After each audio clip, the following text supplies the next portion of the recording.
Olá, irmãos missionários, bom dia. Bom dia.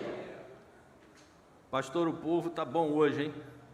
Mas o bom dia é só o fraco. Bom dia, irmãos. Bom dia. É porque tem muitos pais que estão em casa, né? Tem muitas mamães fazendo o almoço do papai, enfim. Mas nós estamos felizes de estar aqui. Irmãos, eu fui pastor em Braz de Pina, tive lá um diácono chamado José de Oliveira. Ele está hoje mais idoso, está morando em Curitiba. Nunca esqueci da lição dele. Diz assim: olha, crente é igual pano molhado. Espreme, quanto mais espreme, pinga mais um pouco. A nossa campanha está assim, precisa espremer agora para pingar mais um pouco, né? Então, irmãos, eu tenho algumas notícias para dar aos irmãos aqui, introdutoriamente. E eu queria dizer para os irmãos que... Quantos irmãos aqui já trouxeram alguma coisa para o bazar missionário? Levantem a mão. Então, vocês hoje estão entregando mais R$ 1.232 para a nossa campanha. Essa semana também nós viemos falando com a igreja que alguém doou um violão e nós fizemos o violão missionário, um leilão. Começou em R$ 300. Eu não sei se alguém aqui vai dar mais algum lance, mas nós vendemos por R$ 650. Então, Rômulo, vamos lá, me ajude aí, né? Pode esquecer aquele número ali. A nossa campanha está por R$ 2.839. Eu acho que hoje a gente liquida. E depois é só aumentar o alvo. Nós já alcançamos R$ 17.160,80. Glória a Deus, irmãos. Glória a Deus. Deus seja louvado por causa disso. Guarde uma coisa no seu coração.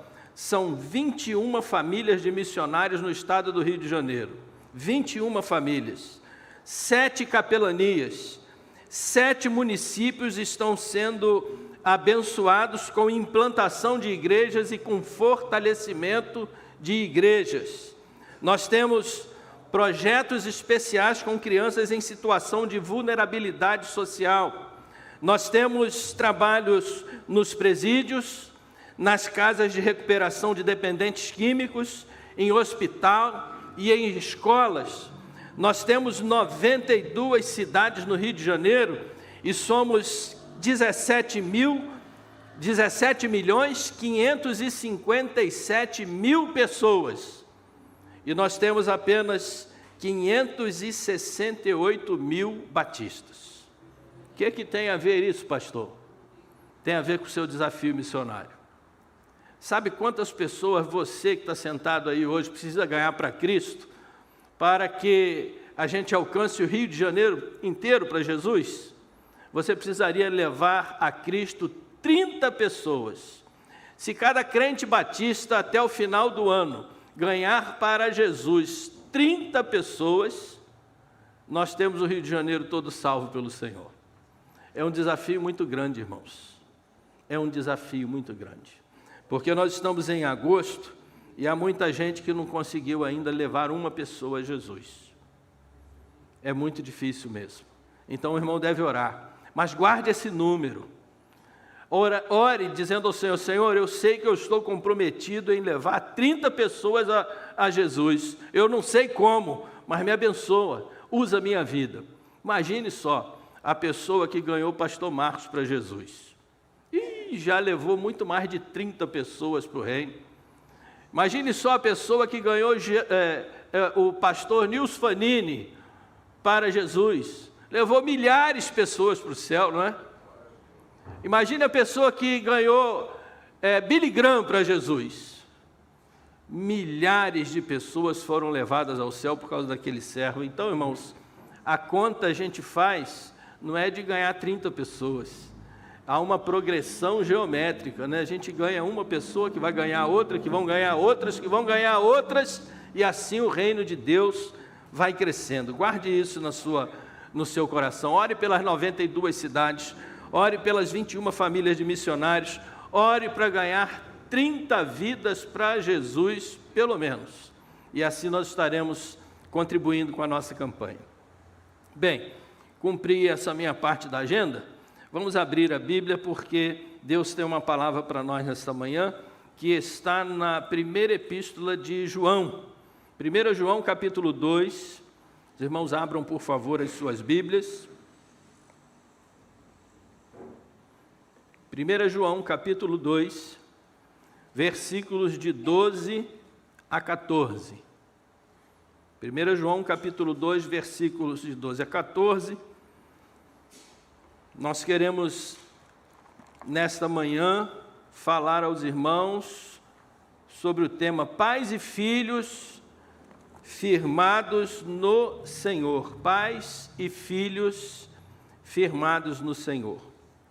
Filhinhos, eu escrevo a vocês porque os seus pecados foram perdoados graças ao nome de Jesus. Pais, eu escrevo a vocês porque vocês conhecem aquele que é desde o princípio. Jovens, eu escrevo a vocês porque venceram o maligno. Filhinhos, eu escrevi a vocês porque conhecem o Pai. Pais, eu escrevi a vocês porque conhecem aquele que é desde o princípio. Jovens, eu escrevi a vocês porque são fortes, e em vocês a palavra de Deus permanece, e vocês venceram o maligno. Deus aplique em nosso coração a sua palavra, amém? Vamos orar mais uma vez? Senhor, que esta palavra lida agora encontre um lugar especial no nosso coração, edifique a nossa alma, nos leve mais para perto de Jesus, nos faça crentes melhores e que dê frutos na nossa vida espiritual para sempre. Nós te pedimos isto em nome de Jesus. Amém.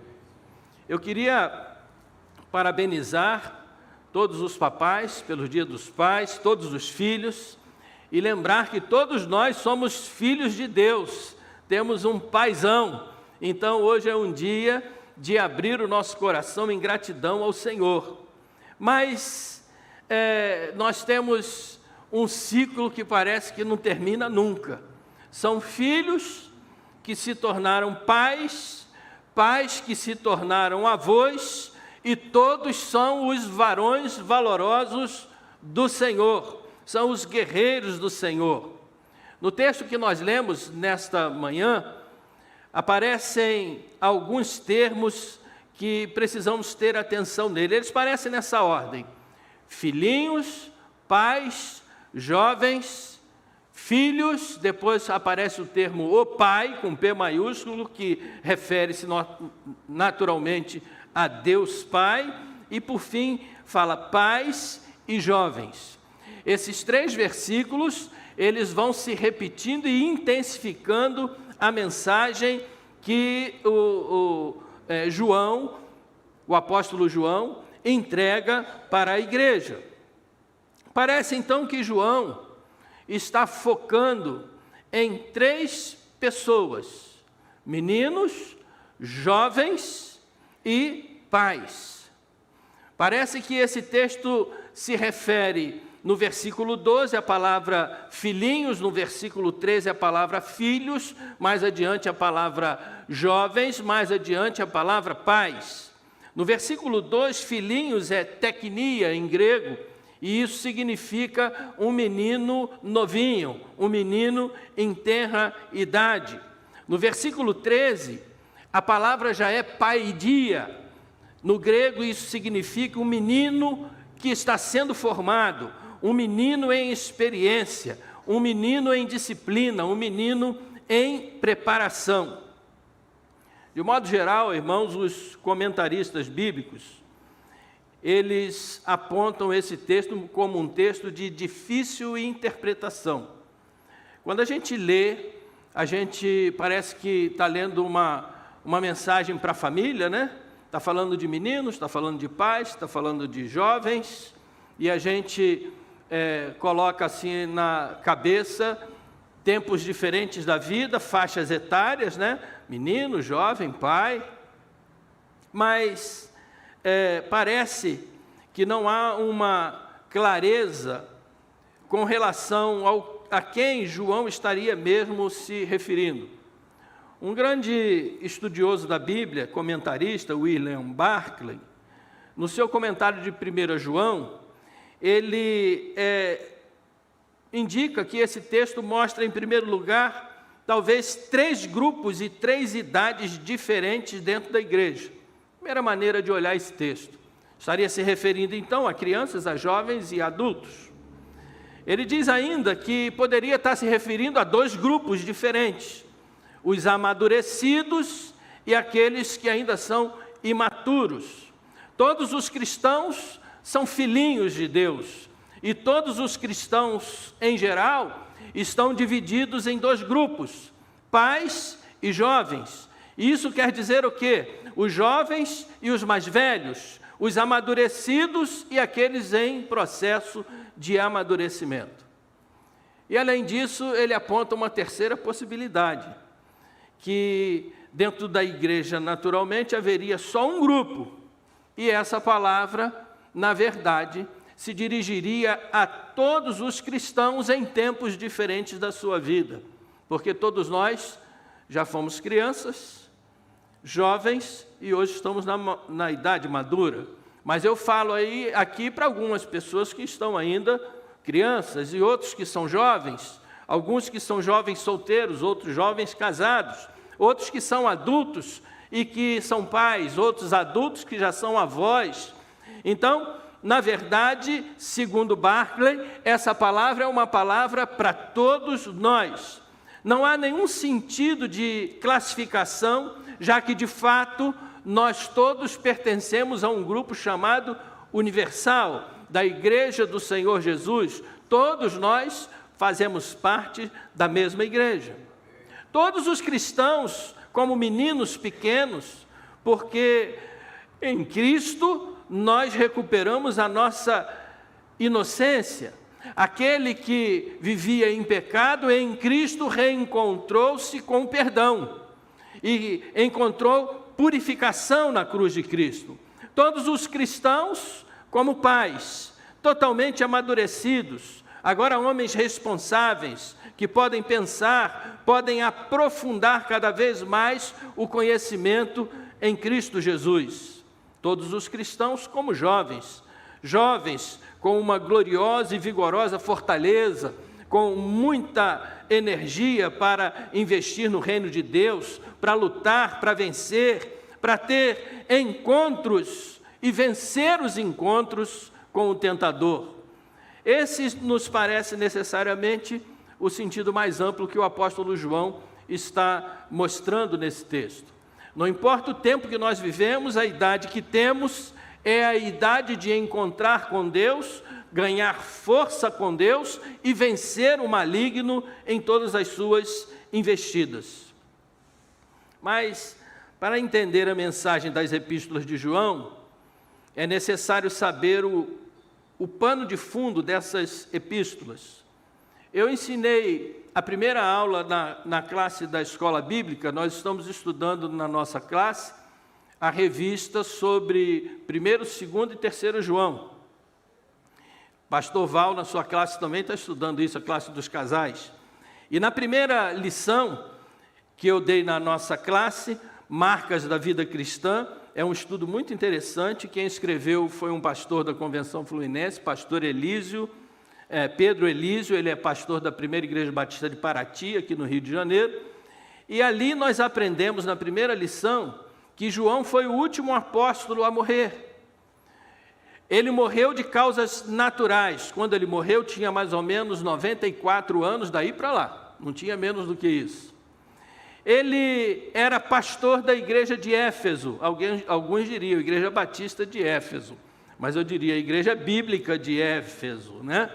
Então, ele, como pastor em Éfeso, escreveu essas epístolas que tomaram o seu nome e tiveram o nome de epístolas gerais, porque se vocês lerem as epístolas de João, vocês não vão ver como nas de Paulo, que ela está endereçada a uma pessoa ou que ela está endereçada a uma igreja. Então ela está endereçada a todas as pessoas, a todos os crentes, a todas as igrejas, inclusive para nós. Ele foi banido para a ilha de Pátimos, e na ilha de Pátimos ele teve a visão e acabou por escrever o Apocalipse, o último livro da Bíblia. Então esse João é o que escreveu também o Apocalipse. Ele foi discípulo amado, ele foi apóstolo, ele foi o último a morrer, ele viveu quase 100 anos e aqui ele está voltando do seu cativeiro. Com a ascensão do imperador Marco Nerva, mais ou menos entre 96 e 98, o apóstolo João foi liberado e retornou para a sua igreja de Éfeso. Mas quando ele chega na igreja de Éfeso, ele encontrou uma igreja diferente daquela que ele deixou. Porque havia naquela igreja agora uma casta de heresia, e essa heresia era conhecida como gnosticismo. O verbo gnosko no grego quer dizer conhecimento. O gnosticismo, ele substituía a experiência espiritual com Cristo pela experiência do conhecimento, principalmente influenciado pelos gregos. Mas com mais de 90 anos, é bem evidente que a congregação de João lhe parecia sempre uma congregação jovem, né? Porque alguém tão idoso, pastoreando uma igreja, provavelmente os seus membros não eram mais velhos do que ele, provavelmente o máximo da sua idade, mas a maioria deles mais jovens. Daí talvez ele se dirigir aos seus membros como filhinhos, filhinhos na fé, filhinhos carinhosos que são.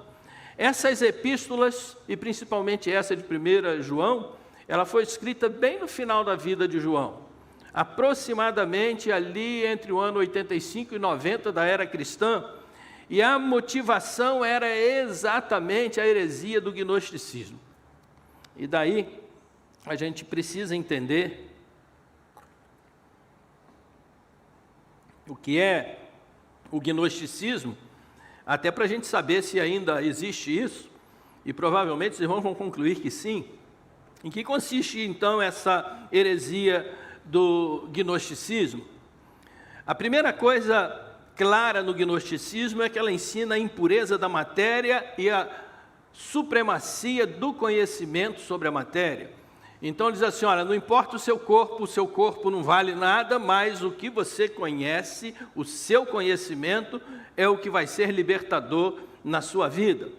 Eles acreditavam que a matéria era essencialmente má e que o espírito era essencialmente bom. E aí já diverge um pouco da palavra de Deus.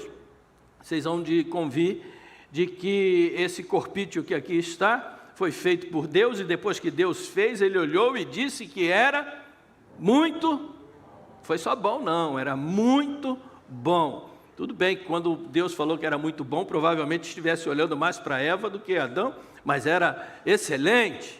Então, o que a Bíblia diz excelente, eles diziam, era muito mal. Olha só, já começa então a aparecer a heresia. E eles diziam então que o corpo sendo matéria, não podia nunca ser bom, e que por isso, via de consequência, eles olhavam para Cristo e negavam que Cristo, o Deus Filho, tivesse realmente sido encarnado. Aí agora já piorou demais, né? Por quê? Porque a palavra de Deus vai dizer exatamente o contrário, que ele, Jesus Cristo, deixou a sua glória e se fez homem e habitou entre nós.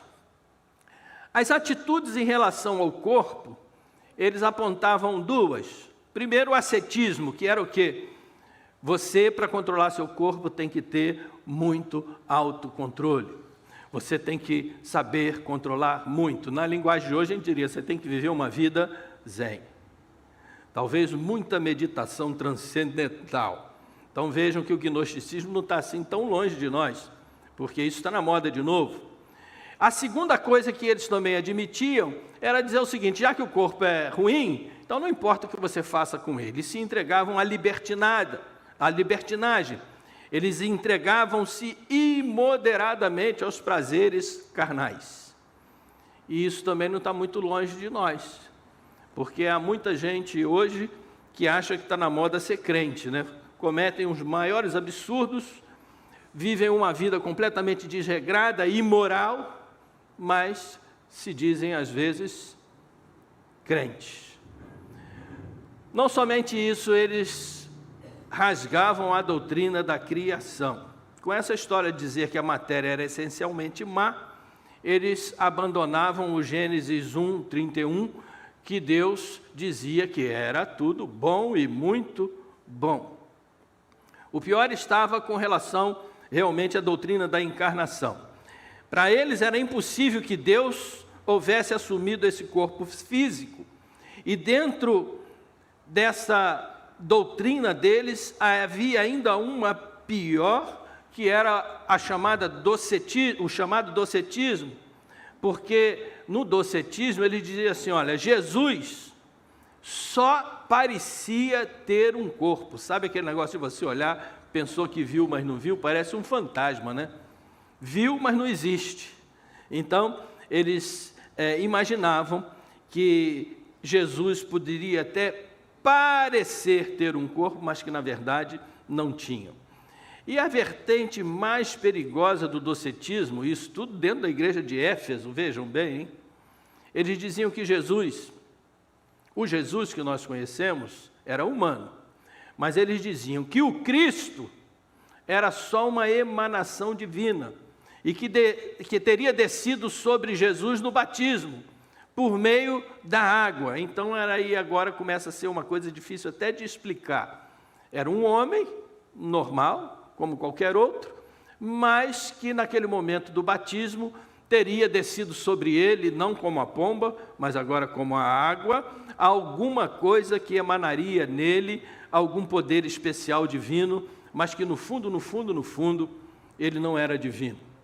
E tanto assim eles acreditavam, que eles diziam que no momento que Jesus foi para a cruz, naquele momento em que Jesus diz assim, Deus meu, por que me desamparastes? Eles sustentavam nisso para dizer que naquele momento o Cristo divino abandonou o Jesus que era humano. Então, isso não faz nenhum sentido dentro da teologia da Bíblia, porque a teologia bíblica vai nos ensinar que Jesus era 100% humano e 100% divino. Então, meus irmãos, em um cenário como este é que o apóstolo escreve as 3 epístolas, e é num cenário que ele vai nos chamar de filhinhos, de jovens, de pais, e mostrando ao crente como o crente pode combater esse tipo de heresia e se firmar na palavra de Deus. Então, nesses versículos, eu aprendo com muita tranquilidade que nós precisamos estar mesmo, meus irmãos, firmados no Senhor. Jovens, firmados no Senhor. Filhos, firmados no Senhor. Os pais, firmados no Senhor. Não há outra esperança para nós, não importa a nossa faixa etária, porque Jesus, quando morreu para salvar a todos, não só jovens, não só crianças, não só idosos, não só pais, não só filhos, mas todo aquele que nele crê. Então a nossa esperança é estar firmados no Senhor Jesus. E é isso que João está nos ensinando. Filhinhos, escrevo-os porque pelo seu nome vos são perdoados os seus pecados. Crentes firmados no Senhor Jesus recebem o perdão mediante o sacrifício de Jesus Cristo. Não é o conhecimento, é o poder de Jesus. Não é a intelectualidade, é o que Jesus fez por nós na cruz. Aqueles que creem em Senhor Jesus já estão perdoados. O nosso problema se resolve de uma só forma, quando a gente confessa o nosso pecado e recebe Jesus como Salvador. Os nossos pecados já foram cancelados no nome de Jesus. Nós já estamos limpos em Cristo, que levou sobre nós as nossas dores, os nossos pecados, quando morreu na cruz por nós. Os nossos pecados, eles já foram e permanecem para sempre perdoados, porque uma vez perdoados para sempre.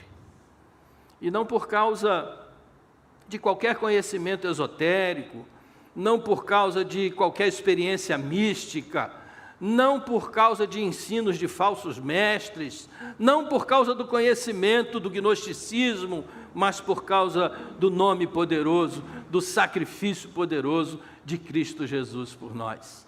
Fomos perdoados por causa de toda a obra de Jesus ao se encarnar, ao sofrer, ao morrer e ao ressuscitar por nós, diz o comentarista Werner Bohr no seu comentário das cartas de João. Então, meus irmãos, é a obra completa de Cristo que abençoa a vida dos crentes.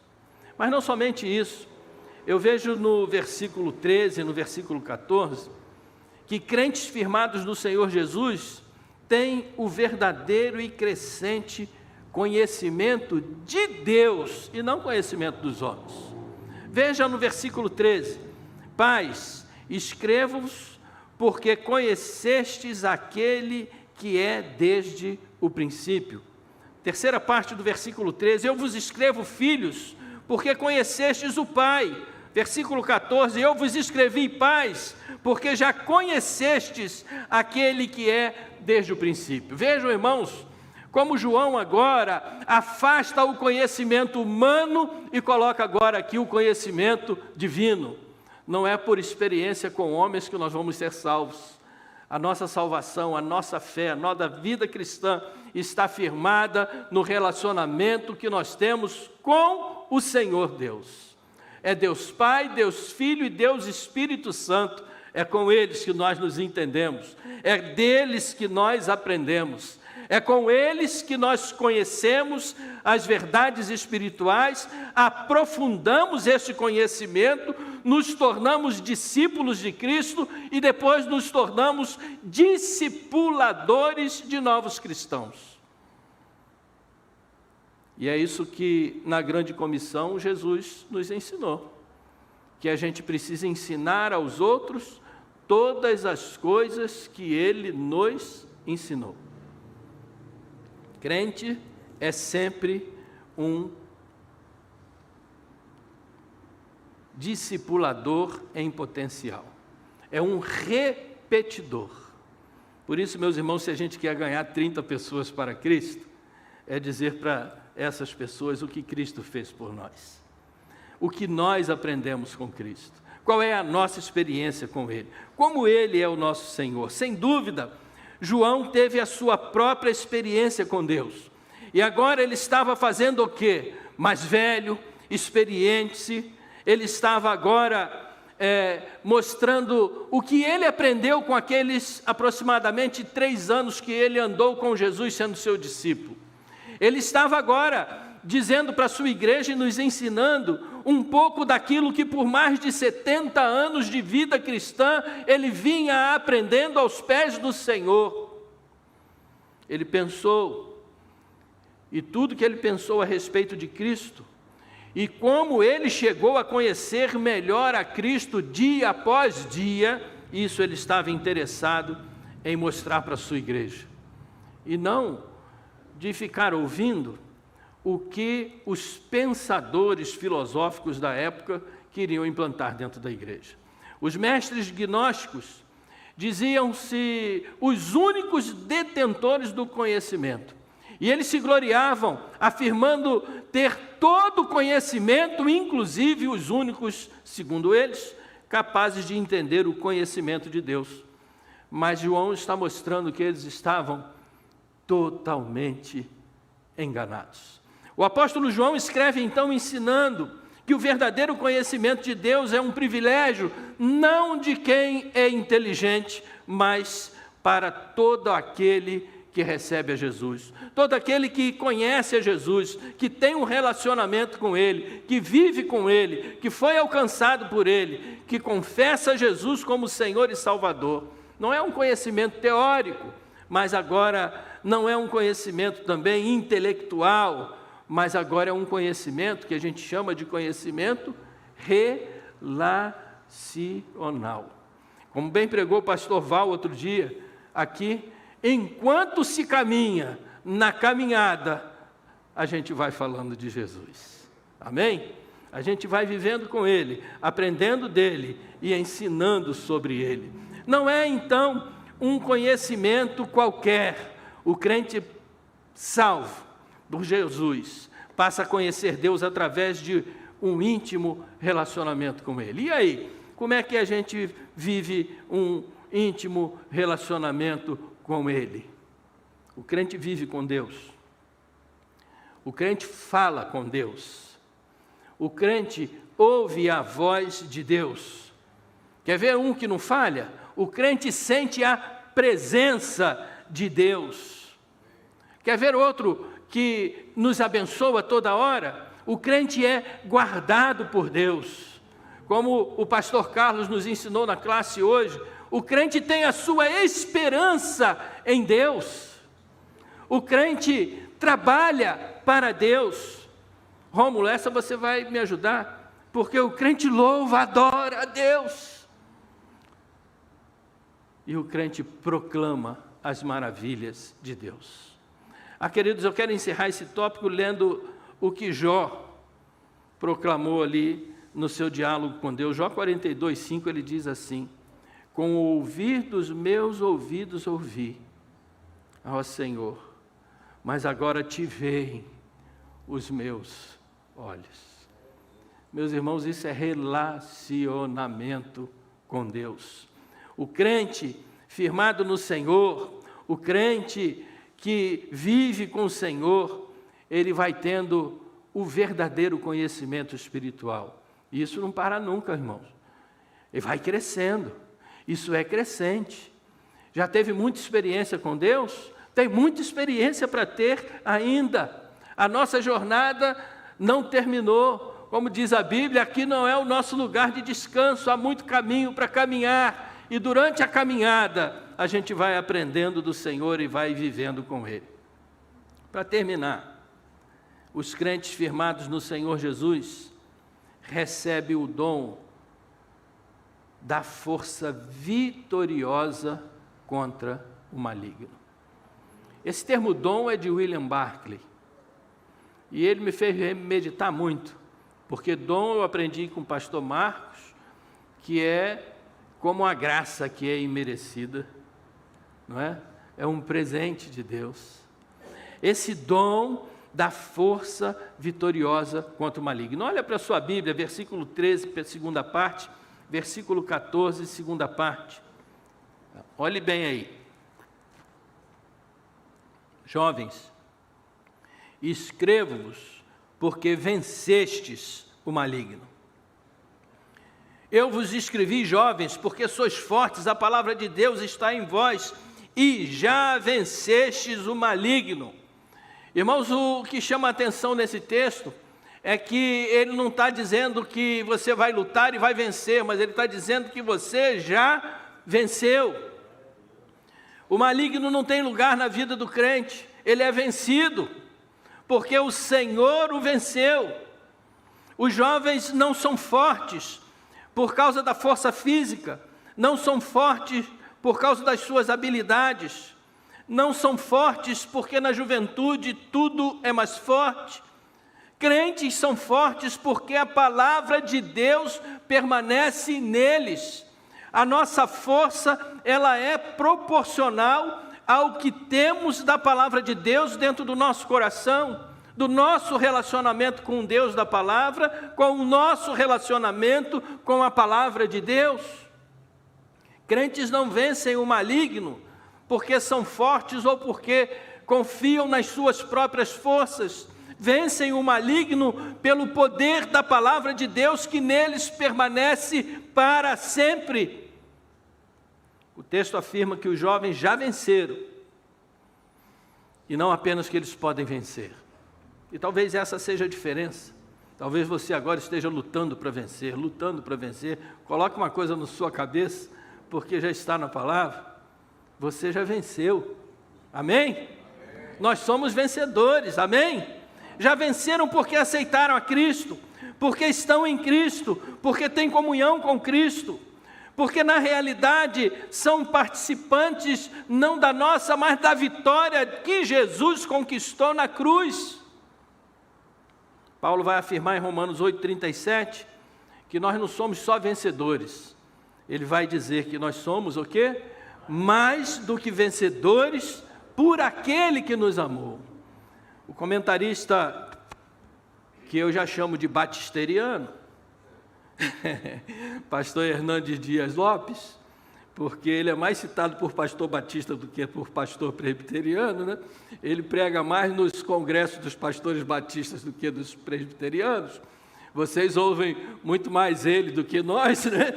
Então, eu vou dizer para vocês, ele diz assim, ó, a vitória dos cristãos sobre o maligno consiste em diversos pontos. Primeiro, eles não vivem mais na prática do pecado, que é a característica dos filhos do diabo.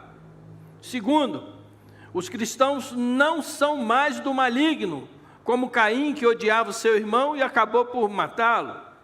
E terceiro, eles foram libertados do domínio do poder do maligno exército do mundo. E essa vitória foi concedida mediante Jesus Cristo, e não mediante a gnose do verbo gnosko, conhecimento do grego. Nós não podemos perder de vista, meus irmãos, que nós não temos forças para vencer nada, mas que as vitórias vêm das mãos do Senhor. Parece que isso, meus irmãos, na história do povo de Deus está bem claro. Lembram-se do período das guerras no Velho Testamento? Quando o povo estava fechado com Deus, na presença de Deus, eles iam à guerra e venciam a batalha. Mas quando o povo se distanciava de Deus, como caía da idolatria, como desobedecia às estratégias de Deus, eles iam à guerra e perdiam a batalha. E para voltar a vencer, só tinha um jeito: eles tinham que voltar para os caminhos de Deus. Irmão, se na sua vida a vitória não está presente, faz uma análise, volta para os caminhos de Deus. Porque quem vive na presença de Deus, nos caminhos de Deus, a vitória é certa, em nome de Jesus.